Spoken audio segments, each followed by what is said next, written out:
S ಸಚಿವರಾಗಿರುವಂಥ Ramalinga Reddy ಅವರು ನಮ್ಮ ಜೊತೆಲಿದ್ದಾರೆ. ನೇರವಾಗಿ ಮಾತಾಡಿಸ್ತಾ ಹೋಗೋಣ. ಸರ್ ನಮಸ್ತೆ. ಇವಾಗ ಏನು ರಾಜ್ಯದಲ್ಲಿ ಸಾಕಷ್ಟು ರಾಜಕೀಯ ಬೆಳವಣಿಗೆಗಳು ನಡೀತಾ ಇದೆ. ಒಂದೆಡೆ ಅದು ಊಹಾಪೋಹ ಅಂತ ತಾವು ಕರಿಬೋದು, ಯಾಕಂದರೆ ಸರ್ಕಾರ ತಮ್ಮದಿದೆ ಸ್ವಾನಿಟ್ಟಿನಲ್ಲಿ. ಆದರೆ ಇತ್ತೀಚೆಗೆ ನಡೀತಾ ಇರುವಂಥ ಒಂದೊಂದು ಬೆಳವಣಿಗೆಗೂ ಕೂಡ ಒಂದು ಪೂರಕವಾಗಿದೆ. ನಿನ್ನೆ ಎಚ್ ಸಿ ಬಾಲಕೃಷ್ಣ ಅವರ ಹುಟ್ಟುಹಬ್ಬದ ನೆಪದಲ್ಲಿ ಶಾಸಕರು 40 ಜನ ಶಾಸಕರು ಖಾಸಗಿ ಹೋಟೆಲ್ನಲ್ಲಿ ಸಭೆ ಸೇರಿದ್ದಾರೆ. ಸರ್ ಏನು ಹೇಳ್ತೀರಿ ಬಗ್ಗೆ? ಏನು ಸೇರಿದರೆ ತಪ್ಪೇನಿದೆ?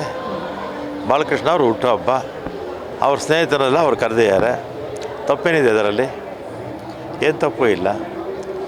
ಈಗ ನೀವು ಹುಟ್ಟುಹಬ್ಬ ಮಾಡ್ಕೊಳ್ತೀರ, ನಿಮ್ಮ ಸ್ನೇಹಿತರನ್ನೆಲ್ಲ ಕರೆಯಲ್ವಾ? ಅದೇ ರೀತಿಯೇ ಇದು. ನಾವು ಯಾವ ರೀತಿ ನೋಡ್ತೀವಿ, ಯಾವ ದೃಷ್ಟಿ ನೋಡ್ತೀವಿ, ಆ ರೀತಿ ಅರ್ಥ ಮಾಡ್ಕೊಳ್ತೀವಿ. ನೀವು ಬೇರೆ ದೃಷ್ಟಿಲಿ ನೋಡ್ತೀರಾ, ರಾಜಕೀಯ ದೃಷ್ಟಿನಲ್ಲಿ ಅಲ್ವಾ? ಸರ್, ಅಲ್ಲಿ ಸೇರಿರುವಂಥ ಶಾಸಕರು ಯಾರ್ಯಾರು ಇದ್ದಾರಲ್ಲ ಅದು ಕೂಡ ಮುಖ್ಯ ಆಗುತ್ತೆ. ಯಾಕೆಂತಂದರೆ ಬೇರೆ ಯಾರು ಶಾಸಕರು ಸೇರಿಲ್ಲ. ಯಾರು ಡಿ ಕೆ ಶಿವಕುಮಾರ್ ಅವರ ಆಪ್ತರು ಅಂತ ನಾವು ಕರಿತೀವಿ ಅಥವಾ ಯಾರನ್ನ ನೋಡ್ತೇವೆ ಅವರೇ ಸೇರಿರುವಂಥದ್ದು. ಶಿವಕುಮಾರ್ ಅವ್ರಿಗೆ, ಸಿದ್ದರಾಮಯ್ಯ ಅವ್ರಿಗೆ ಎಲ್ಲರೂ ಆಪ್ತರೆ, ಎಲ್ಲರೂ ಆಪ್ತರೆ. ಅದರಲ್ಲೇನು ಇವ್ರಿಗೆ ಗುಂಪು ಅವ್ರ ಗುಂಪು ಅಂತೇನೂ ಇಲ್ಲ ಅಲ್ವಾ? ಎಲ್ಲ ಕಾಂಗ್ರೆಸ್ ಪಕ್ಷದಿಂದ ಗೆದ್ದಿರೋದು.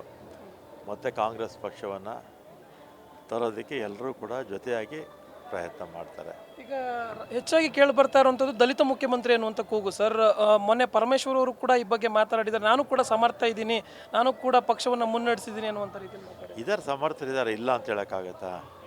ಅವರು 8 ವರ್ಷ ಪಕ್ಷದ ಅಧ್ಯಕ್ಷರಾಗಿದ್ದರು. ಮುಂದಕ್ಕೆ ಯಾವಲ್ಲ ಅವ್ರಿಗೂ ಸಿಗ್ಬೋದು ಅವಕಾಶ. ಈಗ ಈ 5 ವರ್ಷಕ್ಕೆ CM ಸಿದ್ದರಾಮಯ್ಯನವರೇ ಮುಂದುವರಿತಾರೆ ಅಂತೀರಾ? ಅದ್ರ ಬಗ್ಗೆ ಏನು ಮಾತಾಡಲ್ಲಪ್ಪ ನಾವು.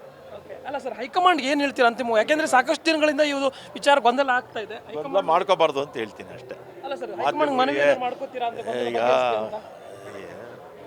ಮಾಧ್ಯಮಗಳ ಮುಂದೆ ಹೋದಷ್ಟು ಪಕ್ಷ ಡ್ಯಾಮೇಜ್ ಆಗುತ್ತೆ ಅಷ್ಟೇ. ಎಸ್ ವೀಕ್ಷಕರು, ಇದಿಷ್ಟು ಸಚಿವರಾಗಿರುವಂತಹ ರಾಮಲಿಂಗಾರೆಡ್ಡಿ ಅವರ ಮಾತು. ಕ್ಯಾಮರಾ ಪರ್ಸನ್ ಮಹೇಶ್ ಜೊತೆ ಜಯಲೈಗೌಡ್, ಸ್ಪೀಡ್ ನ್ಯೂಸ್ ಕನ್ನಡ, ಬೆಂಗಳೂರು.